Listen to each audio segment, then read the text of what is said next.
हम दिखाएंगे आपको 36 किला, हर खबर पर हमारी नजर। नमस्कार, अभी हम नवीन जिला मोहल्ला मानपुर अम्बागढ़ चौकी आटरा का आश्रित ग्राम है बरार मुंडी, वहाँ पर है एक गुड़िया से हम बात करेंगे। चूंकि एक बालिका होने के बाद भी दूर तक का सफर तय करना और सफलता प्राप्त करना, उस विषय पर चर्चा करने के लिए बैठे हैं। गुड़िया, क्या नाम है पहले आपको बताइए। जी, मेरा नाम टिकेश्वरी साहू है जी। कहाँ रहते हैं आप? मैं बरार मुंडी, ब्लॉक अम्बागढ़ चौकी, जिला मोहल्ला मानपुर पे रहते हैं। आपका सिलेक्शन हुआ है, कहाँ हुआ है, कब हुआ है और वहाँ पे कब ज्वाइनिंग? जी, मेरा सिलेक्शन भुवनेश्वर एम्स में हुआ है, उड़ीसा में आता है, और ज्वाइनिंग का डेट कल ही आया है। और ज्वाइनिंग 30 डेज़, विदिन 30 डेज़ के अंदर करना है। जी, मेरा स्टार्टिंग स्कूल तो गांव से ही हुआ है। कौन सा गांव? फर्स्ट बरार मुंडी गांव से हुआ है। फर्स्ट ईयर मतलब फर्स्ट क्लास से 5th क्लास, उसके बाद सेकंड जो 6th क्लास से 8th क्लास आटरा, उसके बाद 9 to 11th क्लास भी आटरा से हुआ है। उसके बाद मैं मतलब BSc नर्सिंग कोर्स करने के लिए अंजोरा दुर्ग चली गई। वहाँ से first year to 4th year तक कंप्लीटेड की वहाँ का जर्नी। देन फिर 1 ईयर का कोर्स मैं फ्लोरेंस एकेडमी से कोचिंग की, जो भिलाई पे है। देन उसके बाद कंप्लीटेड होने के बाद, कोचिंग कंप्लीट होने के बाद मैं अपने घर पे उसका मतलब तैयारी करना स्टार्ट कर दी। तो विथिन 6 मंथ के अंदर मेरा सिलेक्शन भुवनेश्वर एम्स पे हुआ, जो 3rd अटेम्प्ट है।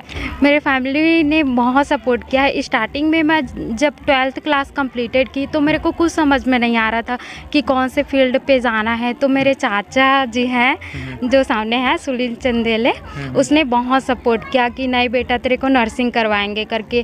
तो वैसे मतलब मेरे फैमिली मिडिल क्लास से हैं, तो इतना मतलब जैसे जो नर्सिंग में लगना चाहिए पैसा तो नहीं कर पाते, लेकिन बहुत ज़्यादा सपोर्ट किए, मामा नाना लोग का सपोर्ट था, तो हो गया कंप्लीटेड। उसके बाद मेरे सीनियर आए, उसने गाइडेंस किया कि मतलब आगे क्या करना है। BSc नर्सिंग मेरा कंप्लीटेड हो गया, 4th ईयर तक कंप्लीटेड हो गया। उसके बाद आगे का जर्नी मेरे को क्या करना है मेरे को समझ नहीं आ रहा था, क्योंकि स्टार्टिंग में हम लोग को समझ नहीं रहा था कि क्या करना है। तो जो मेरे सीनियर थे उसने गाइडेंस किया कि तेरे को कोचिंग कर लेना चाहिए, क्योंकि कोचिंग का जो मतलब मेन डायरेक्टर थे वो मेरे क्लास टीचर थे। अच्छा जी, BSc नर्सिंग पे। तो उन्होंने बोले कि मतलब कोचिंग कर लो, क्योंकि उन लोग बच्चे का स्टडी का लेवल जान लेते हैं कि कौन सेलेक्टेड हो सकता है, कौन नहीं हो सकता है। तो उन्होंने गाइडेंस किया कि मेरे को कोचिंग कर लेना चाहिए। तो फिर कोचिंग हो गया। वहाँ पे बहुत सारे टीचर्स आए, बहुत सारे सपोर्ट किए। उन लोग मोटिवेशन वीडियो देते थे कि नहीं बच्चा हो जाएगा, तो वो उससे बहुत मोटिवेशन मिला। प्लस मैं घर पे आके एक रूम पे मतलब स्टडी करना बहुत डिफ़िकल्ट होता है। लेकिन वहाँ पे मतलब जब मैं डिमोटिवेट हो जाती थी तो मेरे मम्मी पापा, भाभी हैं, भैया हैं, उन लोग बहुत सपोर्ट किए हैं। फर्स्ट अटेम्प्ट तो स्टार्टिंग ही था, क्योंकि मेरे को मतलब 4th मंथ ही हो रहा था कोचिंग स्टार्ट किए हुए। तो फर्स्ट अटेम्प्ट में उतना नॉलेज नहीं था कि क्वेश्चन को कैसे अटेम्प्ट करना है, कैसे क्या करना है, क्योंकि स्टार्टिंग में तो मतलब ऐसे ही सुन के मतलब घबराहट आ जाता है कि आपका ऑनलाइन होगा स्टडी, मतलब जो भी एग्ज़ाम दिलाएंगे वो ऑनलाइन होगा, क्योंकि कंप्यूटर से मेरे को वो आता नहीं था। फिर उसमें तो मतलब बहुत उतना अच्छा रिज़ल्ट ही नहीं था। फिर सेकंड अटेम्प्ट की, उसमें जो क्वेश्चन का लेवल था वो चेंज हो गया था, तो उसमें भी नहीं हुआ। फिर 3rd अटेम्प्ट आया, फिर नॉसेट ने प्री और मेंस कर दिया जी। तो फिर ऐसा हुआ कि प्री में सेलेक्टेड होने के बाद मेंस का एग्ज़ाम दिला सकते हो। तो फिर दोनों अटेम्प्ट अच्छा गया। प्लस आप स्टडी करते रहोगे तो बहुत सारे ऐसे कठिनाइयाँ भी आएंगी जिसको आपको फेस करना पड़ेगा।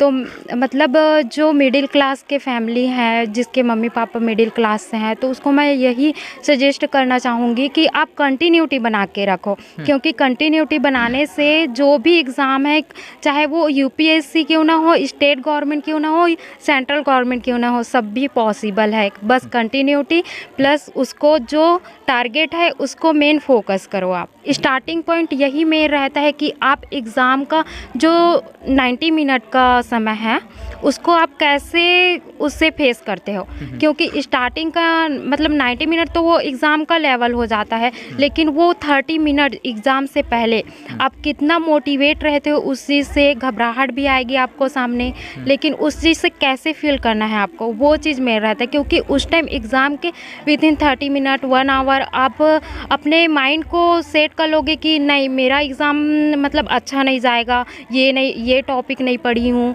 ये टॉपिक छूट गया है, तो उससे आपका एग्ज़ाम का वो ख़राब ही जाएगा। क्योंकि आपने माइंड पे सेट कर लिया है कि आपका मतलब स्टडी बचा हुआ है, कंप्लीटेड हुआ ही नहीं है, लेकिन आप जो स्टडी किए ही नहीं हो बट उसको माइंड पे सेट कर लिया हो कि जो भी आएगा मेरे से अच्छा ही होगा, मैं उसको फाइट कर ही लूँगी, प्लस एग्ज़ाम में 100% दूँगी। स्टार्टिंग में मेन बेस तो बीएससी नर्सिंग होता है, लेकिन बीएससी नर्सिंग पे जिसका नॉलेज मतलब प्रैक्टिकली रहेगा, बहुत ज़्यादा थ्योरी कंप्लीटेड रहेगा, उन लोग को कोचिंग चाहिए रहेगा, क्योंकि कोचिंग इंस्टीट्यूट है, उन लोग टीचर्स लोग बताते हैं कि कैसे और इम्प्रूव करना चाहिए। क्योंकि हम लोग को कॉलेज लेवल में इतना ज़्यादा नॉलेज नहीं रहता है कि पूरा कंप्लीटेड हो जाए थ्योरी, क्योंकि हम लोग को तो पता ही नहीं रहता है कि एम्स मेरे से हुआ है, एम्स क्या होता है, क्योंकि मैं 4th ईयर पे आके जानी कि एम्स होता है और ये सेंट्रल गवर्नमेंट का है और मेरे को सिलेक्शन लेना है। Thank you.